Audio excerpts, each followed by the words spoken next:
Hey, New Life, just wanted to give you a weekly update of how things are going as we continue walking through this season of COVID-19 and sheltering in place.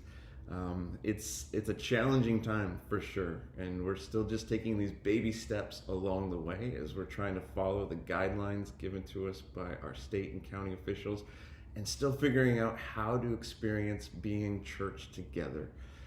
So something really fun that we did last Sunday, we took one of our baby steps and we had our drive-through party through the church parking lot as a chance to just connect and have some fun and see each other face to face.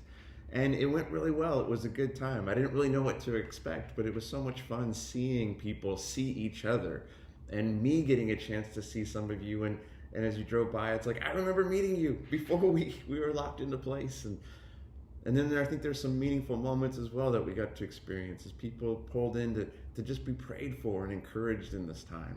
And so we're going to continue doing this, but we're going to make a big change from how we did it last Sunday to this coming Sunday.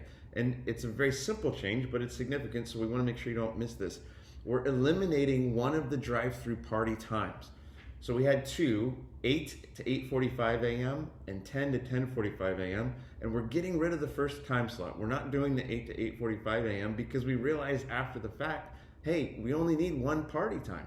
If you're taking in the first service, the first online service at home or with your community group, and you get done, you have plenty of time to come and drive through the party on the other side of that service and to interact and connect with people. Well, if you're waiting to do the second service that starts at 11 a.m., well, you can come and drive through the party beforehand, get the experience of seeing people and interacting with people, and then you can head home to wherever you're going to take in the online digital service. And so we just want to make sure you know of this significant change that we're dropping the earlier time slot, but we want to invite you to come out and take this time in with us. It's just a chance for us to engage and connect, see each other, which is so meaningful to have FaceTime beyond the screen. And we're trying to do it as safely as we can, so we've got our masks on. And if you don't feel comfortable rolling down your windows, you don't have to. You can just wave and we'll smile as best we can and say it's so good to see you. But there's a chance to interact together. So come on out, it's gonna be great. 10 a.m. to 10:45 a.m., drive through the parking lot and we'll see you then. One of the other baby steps that's begun is that our community groups have been meeting together in person.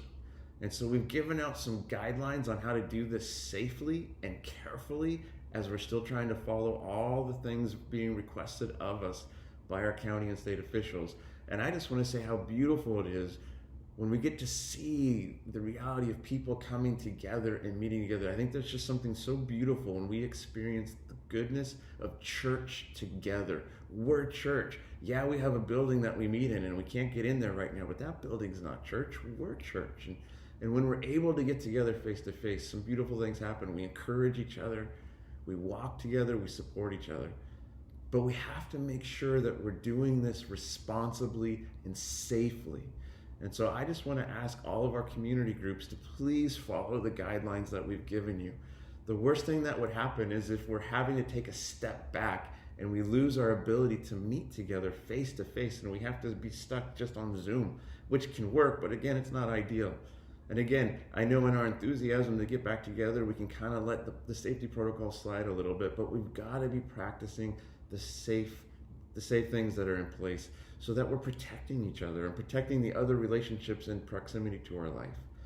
And I know that this is still not ideal as we're taking these baby steps, but hey, we're walking forward together 1 week at a time as things continue to develop and unfold. And so let's be good and wise in how we do that.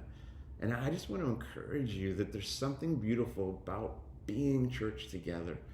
And so however you're trying to experience church, if you're not in a spot where you're able to engage in person, reach out to the people in your life. Spend some time on the phone. Spend some time talking together to encourage each other. I love how Paul writes to the first Christians and encourages them with these words from Ephesians chapter 4. And he says this, he says, always be humble and gentle. Be patient with each other, making allowance for each other's faults because of your love. And make every effort to keep yourselves united in the Spirit, binding yourselves together with peace. For there is one body, one Spirit, just as you have been called to one glorious hope for the future. And that's why we want to be doing church together in this time, to encourage each other, walk together, help each other grow the best we can. So let's carry on with these baby steps and do it well. Thank you, New Life, and we look forward to seeing you on Sunday at our drive-thru party between 10 and 10:45 a.m. at the parking lot. Have a great day.